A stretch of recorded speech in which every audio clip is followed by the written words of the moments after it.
Good morning and welcome to Sober Readings for Saturday, the 15th of August. Let's begin today's episode with the Serenity Prayer. God, grant us the serenity to accept the things we cannot change, courage to change the things we can, and the wisdom to know the difference. Today's reading from Daily Reflections. Didn't we hurt anybody? Some of us, though, tripped over a very different snag. We clung to the claim that when drinking, we never hurt anybody but ourselves.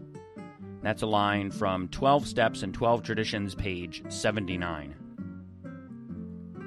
This step seems so simple. I identified several people whom I had harmed, but they were no longer available. Still, I was uneasy about the step and avoided conversations dealing with it. In time, I learned to investigate those steps and areas of my life which made me uncomfortable. My search revealed my parents, who had been deeply hurt by my isolation from them, my employer, who worried about my absences, my memory lapses, my temper, and the friends I had shunned without explanation. As I faced the reality of the harm I had done, Step 8 took on new meaning. I am no longer uncomfortable, and I feel clean and light. Today's reading from 24 Hours a Day, August 15, AA Thought for the Day. Once an alcoholic, always an alcoholic. Commencing to drink after a period of sobriety, we are in short time as bad as ever. If we have admitted we are alcoholics, we must have no reservations of any kind, nor any lurking notion that someday we will be immune to alcohol. What sort of thinking dominates an alcoholic who repeats time after time the desperate experiment of the first drink? Parallel with sound reasoning, there inevitably runs some insanely trivial excuse for taking the first drink. There is little thought of what the terrible consequences may be. And today's question is, have I given up all excuses for taking a drink? The meditation for the day.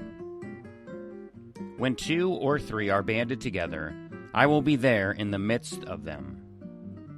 When God finds 2 or 3 people in union, who only wants His will to be done, who want only to serve Him, He has a plan that can be revealed to them. The grace of God can come to people who are together in one place with one accord. A union like this is miracle working. God is able to use such people. Only good can come through such consecrated people, brought together in unified groups for a single purpose and of a single mind. And today's prayer for the day. I pray that I may be part of a unified group. I pray that I may contribute my share to its consecrated purpose. And for today's final reading, I'm going to read an article out of The Grapevine from January of 2012, and this one is titled Sublime Freedom. At 13, AA saved her from a tough childhood of drinking, fighting, and dodging the law. As I walked into the room, my heart was in a frenzy, as if a ferret had been let loose in my chest. This wasn't where I was supposed to end up. These people were wrong and probably insane. This AA group had no idea who I was. Although I felt a black, gaping maw in the pit of my stomach, I knew this was not going to fix it. I could handle this alcoholism on my own. I didn't need these people, and I had no intentions of letting them even know my name. I just needed some rest to get the fog in my mind to clear. Then maybe I would quit getting into fights and going to jail. Then maybe I would quit waking up not knowing where I was or what vexatious things I had done the night before. Rest, that's all I needed. Maybe a vacation. But I sure didn't need these people. I knew this. My parents had told me all 12-step programs were a joke anyway. When I was growing up, my parents sold and used cocaine. Home was a constant torrent of the unexpected.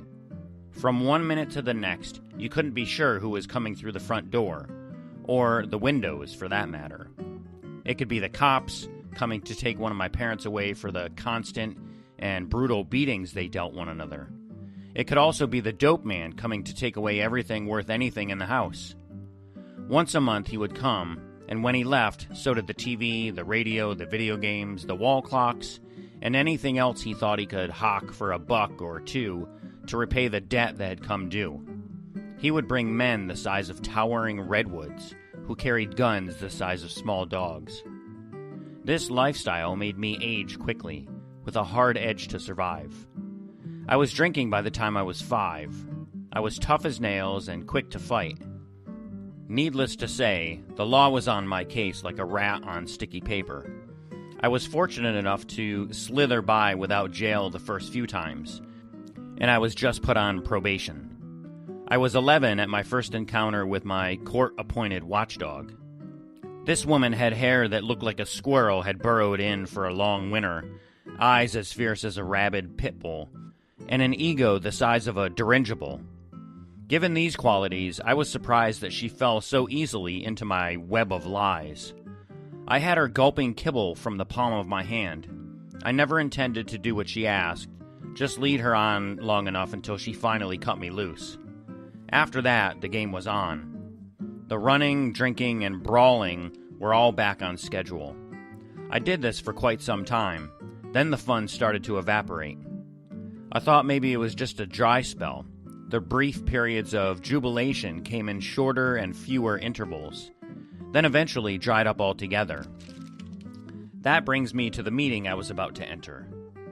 I figured if the excitement and thrill of the party were gone, yet here I was still loaded to the gills, maybe I might possibly have a problem. I had been to AA meetings before with my folks, but that was their way of getting around the restraining orders. So I never thought AA would have anything to offer me.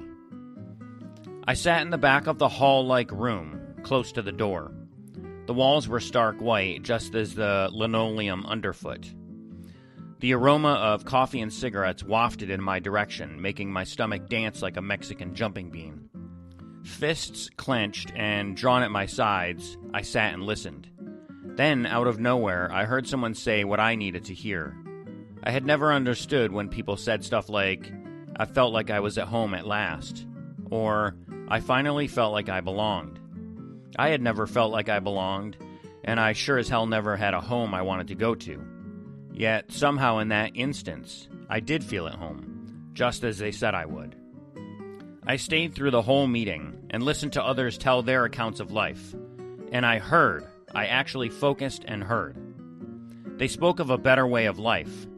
There wasn't anything beyond the soot-covered windows of my dismal world, and with just the thought of living in the light, I was hooked. I wanted this way of life more than a junkie could possibly want his next fix. This is a program of action, they said, and the steps are in order for a reason. At the time, I had no concept of what this meant, only that it must be important.